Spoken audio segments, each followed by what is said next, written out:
So I want to start with a question. And maybe you know the textbook answer, but when you hear the word apologetics, what does that make you think of? A, arguments, B, debates, C, explanations, or D, saying you're sorry? Which one does it make you think of? C, okay. Any others? Yeah, the word apologetics, it might, if you're not familiar with the term, it might make you think, are we apologizing for something?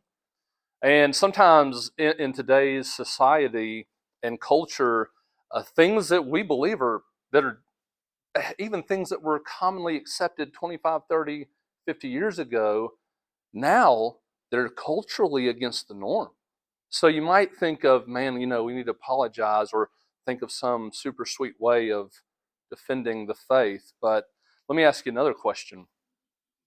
If a friend asked you, why do you believe in Christianity? How would you answer them in 30 seconds? Take some time to think about that. Why do you believe that Christianity is true? Does anybody have an answer they'd like to share?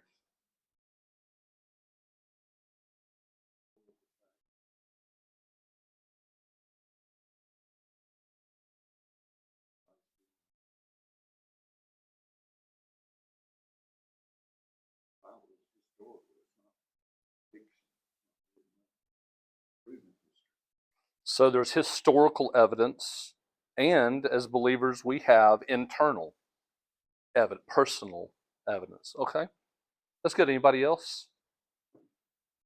All right, that's good. Let's turn to 1 Peter chapter 3, verse 15. I'm going to show you where we get the word apologetics, and just a great passage for getting our minds oriented to where we're heading and what we're thinking about when we talk about this. 1 Peter chapter 3, verse 15.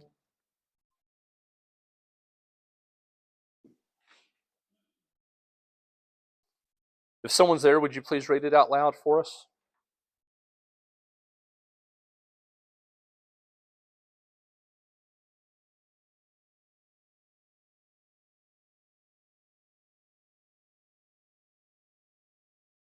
Thank you. Great. In your hearts, honor the Lord Christ as holy, always being prepared to make a, this is the word, defense. Where we get the word apologetics is in the Greek text, that is apologia, or maybe apologia. That's the word. It means to make a defense. Apologetics is just a kind of a translation of that Greek word. Apologetics just simply means to give a defense for the faith. It means to give reasons for what we believe. It's the practice of clearly, and according to the text here, graciously explaining what we believe as Christians and why we believe it, so that others can understand the reason for our hope. One thing I want to tell you about today, and man, I so passionately want to speak to the hearts of you young folks, because you guys have you've experienced already, even though you don't know it, but in the next few years, you're going to experience it in more direct and profound ways. The culture, the education system, or aspects of the education system, aspects of our government, aspects of the entertainment industry, aspects of the media industry, they don't hold to the values or believe the things that we believe. And you are going to run into people that are now some of you, I'm not saying you're not smart, but you're going to eventually run into people a lot smarter than you, and a lot smarter than me. And they're going to understand what they believe and why they believe it, and are going to be able to explain it well. And if you don't understand why we believe what we believe, then it's going to be very easy for you just to be swept away by someone that has an argument that sounds better, or has reasoning that sounds better. Christianity is not blind faith. And faith itself is not, there's a very popular concept called a leap of faith. That has nothing to do with Christianity. Christianity is not uh, when people say a leap of faith, what they're trying to say is, okay, I don't see any reason to believe, but I'm going to believe anyway, and I'm just going to take a step, even though I don't see any evidence for it. That's not what Christian faith is. Faith is based on evidence. It's based on information. It's based on truth. So the real question is the truth, is there good solid evidence for the truths that Christianity claims? And I believe there are. And I hope that we can all grow in our confidence that there is evidence for the truths that we believe. In fact, Christianity is so amazing because it has been under the microscope for 2,000 years. The greatest minds trying to defeat it, confound it, give evidences contrary to it, and yet it still stands with good evidence. And, well, I'm going to talk about loving God with our minds in a few minutes, but let me hold on to that for a second. Why is it important to think about these things? Why do apologetics matter? Why does this matter? Well, here's what this will do. Apologetics will help to strengthen your faith and give you confidence in what you believe. It'll help to strengthen your faith and give you confidence in what you believe.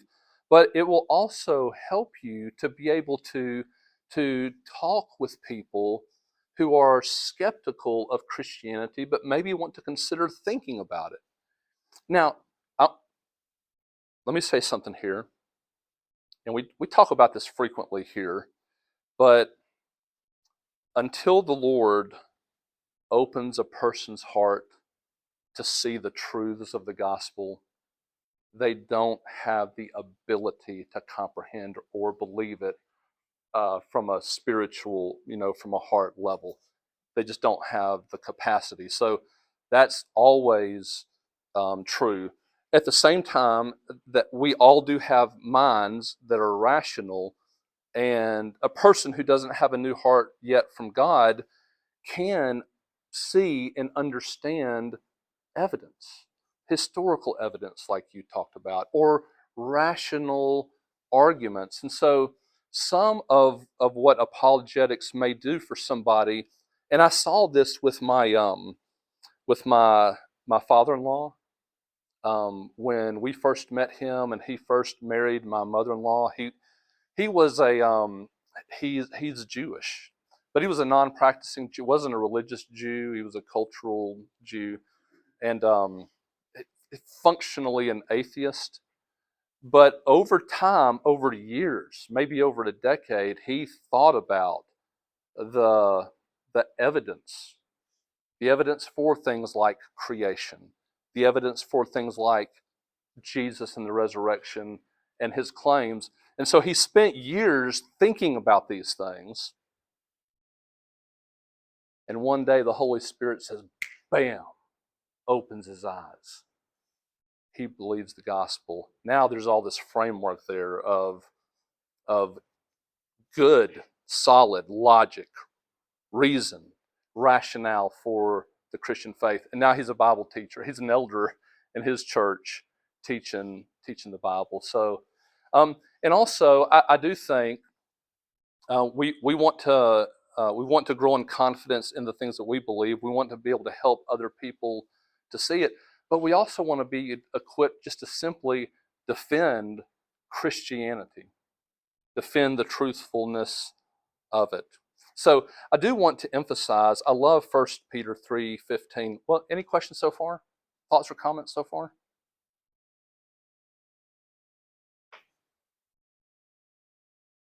Y'all as excited as I am? I don't know. I'm not sure. We'll see. All right. 1 Peter 3:15. Okay, we talked about making a defense. All right, what that means, but I do want you to notice here. He's Paul said, excuse me, Peter says he wants us to be prepared. That's what we're doing is we're preparing. We're preparing ourselves to make a defense to anyone who asks you for a reason for the what? Hope. For our hope. Christians have a vibrant hope. And again, just like, you know how a minute ago I was talking about faith does not mean a leap of faith. And that's what, in these conversations, you're going to see this a whole lot. You probably already have seen it a whole lot. A lot of people say, look, you can either believe in science or you can believe in faith. You can't believe in both because science is based on facts and observing facts and the scientific method and what we can test and observe and know. That's where truth comes from. And they try to say that faith means you just trust in something just regardless of what the facts say. So just like I was saying, that's a wrong view of what faith means. Faith is belief on the basis of evidence. Now, in our culture, our life, the word hope is typically used in a sort of a conditional, like wish upon a star. Like I hope so. It's kind of like, depending on who you are today, some of you were hoping it snowed. Others were hoping it didn't snow. But it's like, I hope it does. Like, I don't, maybe it would be nice if it does. That would be cool. I hope I get a raise. I hope, like, you didn't study for the test, but you just answered C on everything. I hope I passed the test. It's almost, I mean, it's not the same as, but it's kind of like rolling the dice. But when the Bible talks about hope, it's literally talking about a confident assurance. It's not talking about, well, I don't really know if Christianity is true, but I hope so. I wish upon a star. It's my best bet. Sometimes I've heard people say, well, what if you're wrong about Christianity? Say, well, you know, I guess if I'm wrong, you know, well, I hope it's true, but our faith is based on confident expectation that what our God has told us in the scriptures, what Christ said and did, are true and based in evidential historical facts that are not unreasonable to rely on. They're not unreasonable to rely on. So, when we're talking about defending our hope, but I also want you to see, and I've been on this for a while, and I want to stay on it because when you're talking about apologetics or when you're talking about theology, we are talking about the mind and knowledge and truth and how to handle those and how to be articulate with them. But there is this factor that we always have to be aware of, and that is pride that comes from knowledge that we have. I hope you grow in the next 10 weeks. I hope you grow significantly in your knowledge and your ability to defend the faith. But I hope that along with this, God will also give you a very real, very powerful humility that comes from truly knowing God and truly knowing the truth. There is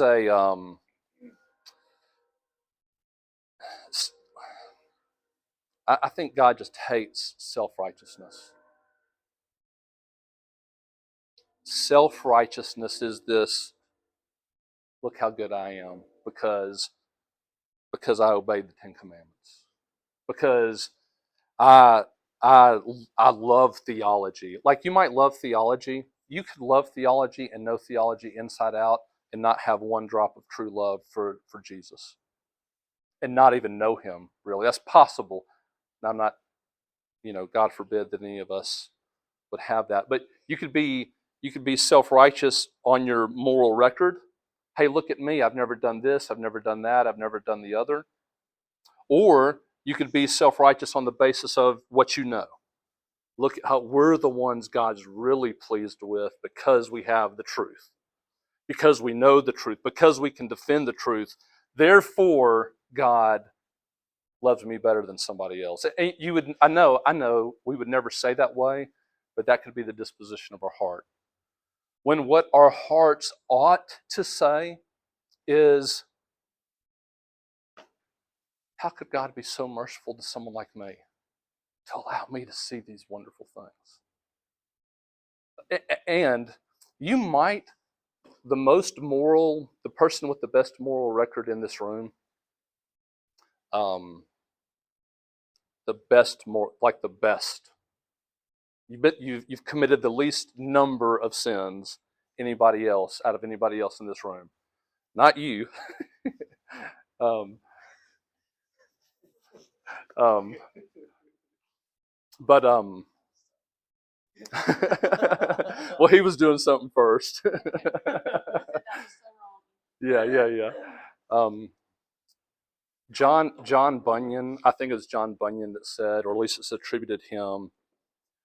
He said there was enough sin in his best prayer to damn the whole world to hell. We have no concept of how bad our sin is, really. We might have some, or how holy God is. So, God, if there's anything good I have done, it's the result of your grace. If there's anything true I understand, it's because of your loving kindness to me. And that will let you do what the last words in 1 Timothy 3:15 says. As we give a defense for the hope that is in us, yet we do it with gentleness and respect. That's a challenging thing, and for a couple of reasons.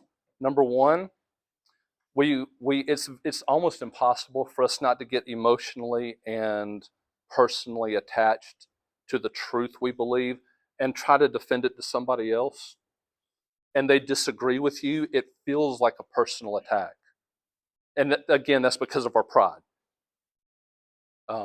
And also, there's this thing sometimes. You'll notice this, and it's a real sign of immaturity and lack of wisdom. And I have done this. But sometimes we think in making a defense or an argument for something or trying to convince somebody about something, like the loudest person is the one who's right.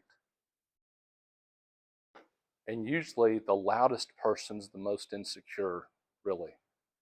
So as we want to be prepared to give a defense, and then once we're prepared, we want to do it with gentleness and respect for other people. All right. Let's talk now for just a minute. And next Sunday's class will be focused primarily on this. But I want to introduce it now and talk to you about worldview. Can anybody, first of all, anybody under 20, can you give me a definition of what a worldview is? When we talk about a worldview, what is that? Anybody under 20? How you look at the world. Very good. Very good. Anybody else want to add to that? Or yeah, well, the world, people who don't believe in God have a worldview, and it determines what they say is right and wrong. That's right. Anybody else? Y'all are hitting it. We're very good. What helps me understand the concept of a worldview is to think about a pair of glasses, and they have lenses, and um, it's through the lenses that you see everything. It shapes how you see. Um, your worldview is how you see and understand and interpret the world around you. It shapes how you think about life, truth, right and wrong, and, and the things that really matter. Your worldview helps you answer the big questions of life. I have a list of 6 of them here for you to think about. Number 1, origin. Where do we come from? Number 2, meaning. What is the purpose of life? Morality. Somebody under 20, give me the definition of morality.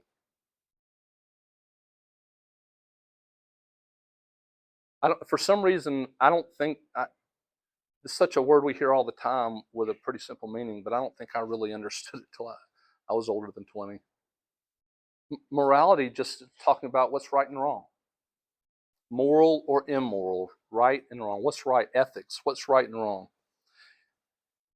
Number 4, it answers the question of our destiny. What happens after death?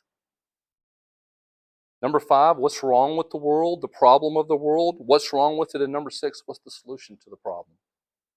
And see, based on what your worldview is, you're going to come at that from very different perspectives. Okay, so a worldview is, help me with this, and this can be anybody, certainly under 20 or over 20. 20 to 100 are welcome to also answer this one. What makes up your worldview? What would you say are building blocks that make up your worldview? Life experience, that's right, that is good. Culture, yes. Any other thoughts or ideas? Those are all good. All those things shape our worldview. If you grew up in church, that shapes your worldview, and it can be for the better or the worse, depending on the context you grew up in, your family, where you were born and raised in the world. Right now, and this is not, culturally speaking, this is not right or wrong, but Western, now they can very quickly get off, but the Western world, thinking of everything in Europe all the way through the Americas, or the North America especially, but we have a very individualistic culture and mindset, which means my personal choices, my personal freedoms matter more than anything. Nobody can tell me who to be or what to do. But in Eastern cultures, they are shame and honor cultures that are more family oriented. And what matters far more than you and your individual preferences and choices is the honor of the family. So those are 2 different worldviews, which can lead you to interpret, like, or choose or think about what kind of job you're going to take. I mean, are you going to take the kind of job in an Eastern culture? You're a lot less likely to take the kind of job that's going to dishonor the family. In a Western culture at large, to do something your family wanted you to do, it just almost feels like a violation of your own independent individual rights. Someone else telling me what to do. So that's just kind of one example. I'm going to use a big word here, but I'm going to define it. So for all of you, especially you young guys, our worldview are made up of presuppositions. Presuppositions. And those are just things that you come to the table with, like they are basic fundamental truths that you build your life on. This is kind of like the raw materials that create the worldview, your presuppositions. So let me give you kind of an easy one right now. A person who, I mean, you help me with this. What are some differences between a person who believes that there is a God, and a person who believes there is no God? What are some things that are going to cause them to see them, or what are some things that they're going to see differently? because of that fundamental view. Yes, sir? How to believe.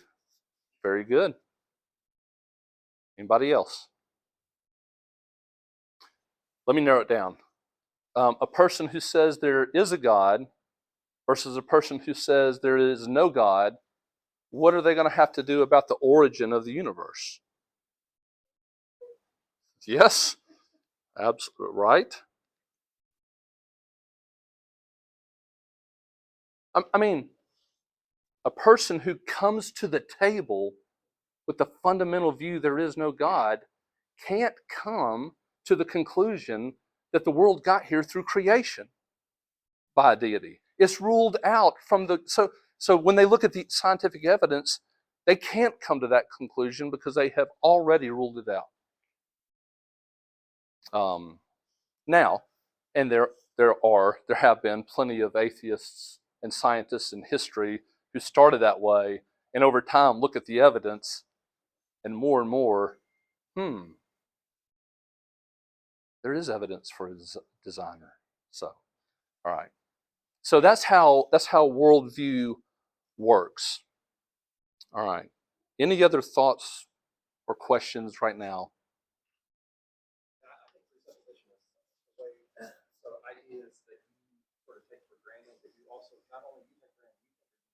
Mm-hmm.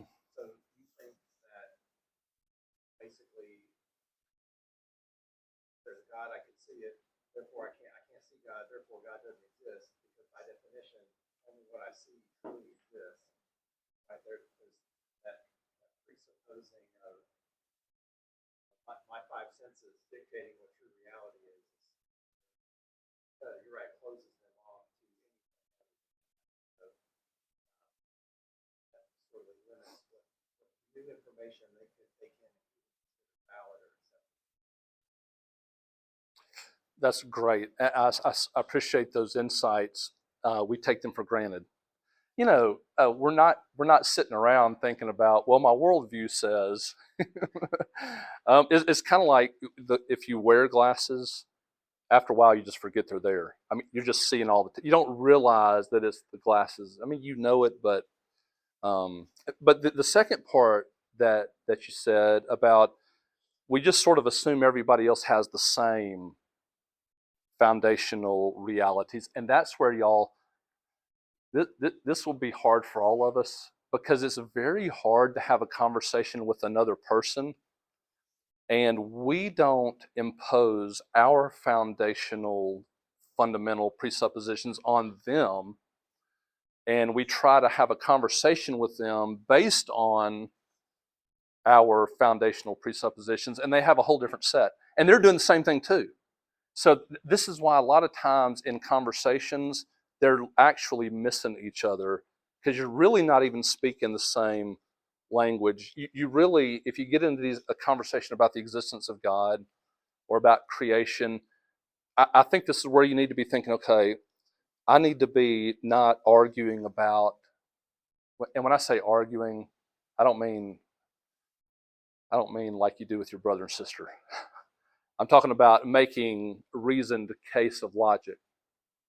You need to be trying to aim at their presuppositions and their worldview and help them dismantle that, right? I think that's in my very last lesson, I want to talk about having these conversations. So we'll talk more about that then.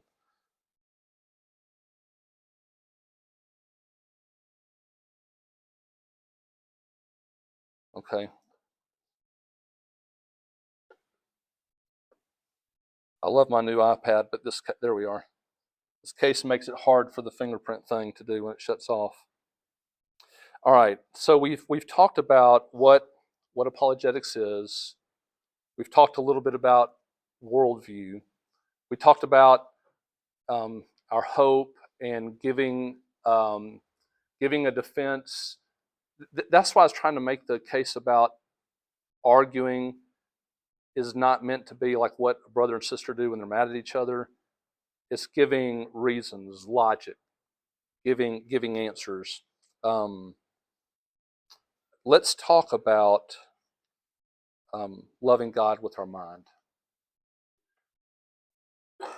One thing that I think is unfortunate and sad, and I just spent a few minutes being kind of adamant, and hopefully you see my passion behind not being self-righteous because of our knowledge or because of our beliefs. But also, I want us to be very careful of having a faith that just thinks the mind and truth and doctrine and these things aren't important. In Matthew chapter 22, verse 36, I want to read through verse 38. This is just masterful. And I remember when this lawyer comes and asks Jesus this question, when it gets to it, Jesus says, you're not far from the kingdom. But this lawyer comes and asks Jesus, which is the great commandment in the law? Verse 37, and he said to him, Jesus says to him, you shall love the Lord your God with all your heart and with all your soul and with all your what? With all your mind. With all your mind. This is the great and first commandment. I think we understand to a degree what it means to love God with our heart and what it means to love God with our soul, our inner being. But what does it mean to love God with our mind? What does that mean to love God with our mind? Y'all have any ideas? What would you say it means to love God with your mind? Yeah, take every thought captive. Yeah. What's that passage? First or Second Corinthians? It's that passage where it says the weapons of our warfare are not carnal, but spiritual, mighty to pulling down strongholds. Now I'm really quoting around it now, but it talks about taking every thought captive to God. You find that, pull it up, and we'll read that together. That's great. Anybody else, while she's looking for that, anybody else have an idea of what it means to love God with all your mind?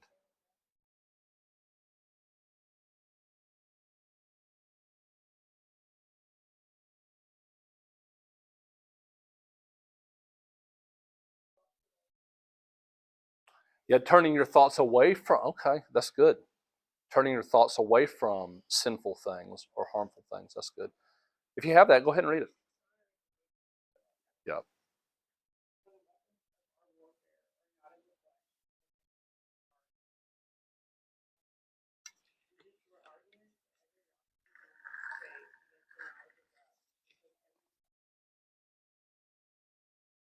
Yeah, man, I love that. Take every thought captive to obey Christ.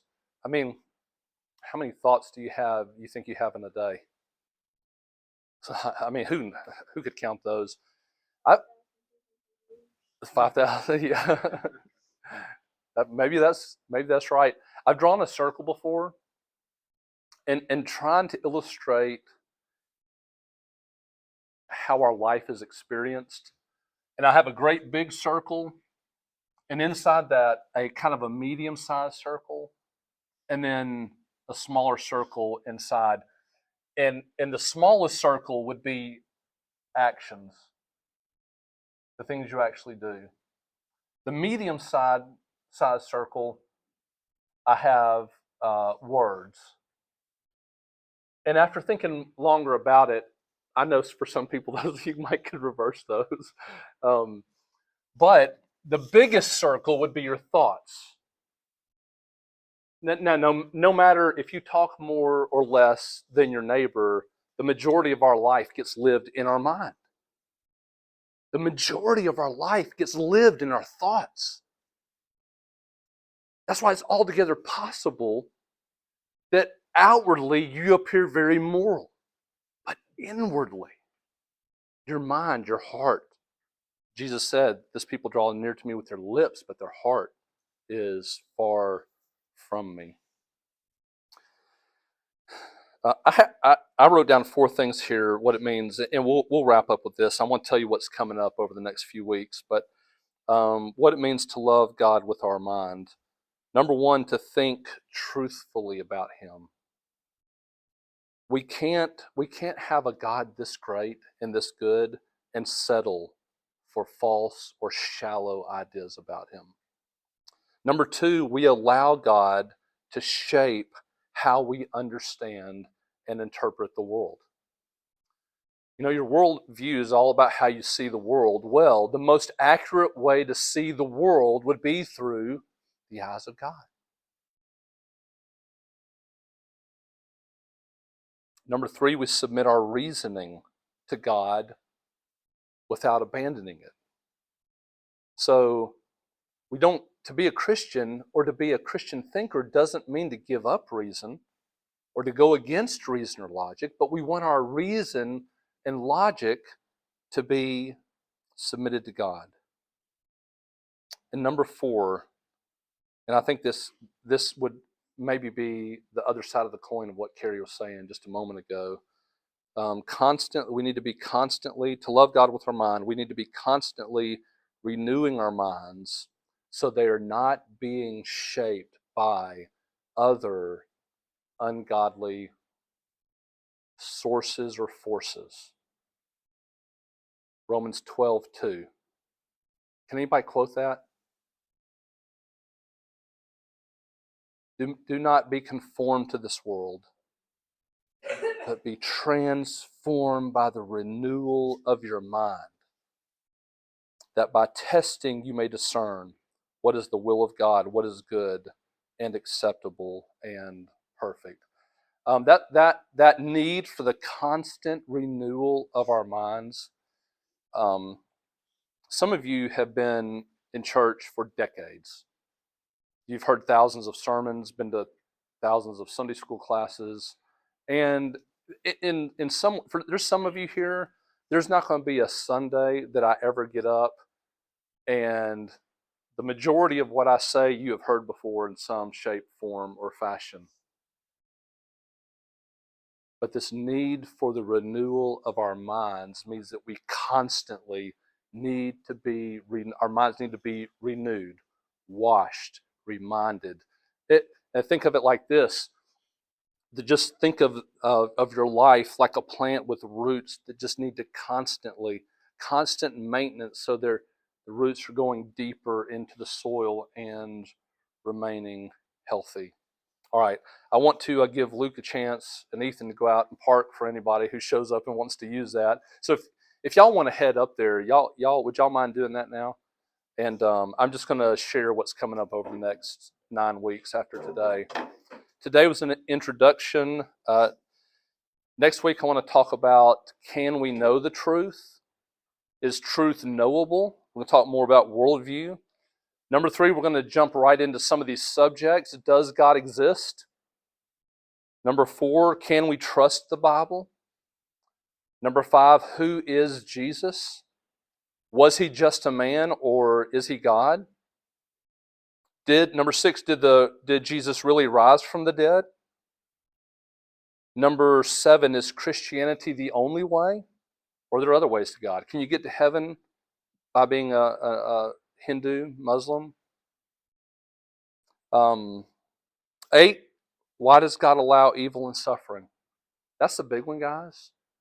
And for the most part, in our group, we're pretty well exposed to and largely grounded on the sovereignty of God. And we've all heard Romans 8:28 1,000 times. But there's people who aren't grounded in that and don't have that as a presupposition. And the problem of evil and suffering in the world is a major hindrance towards people conceiving of there being a good and loving God.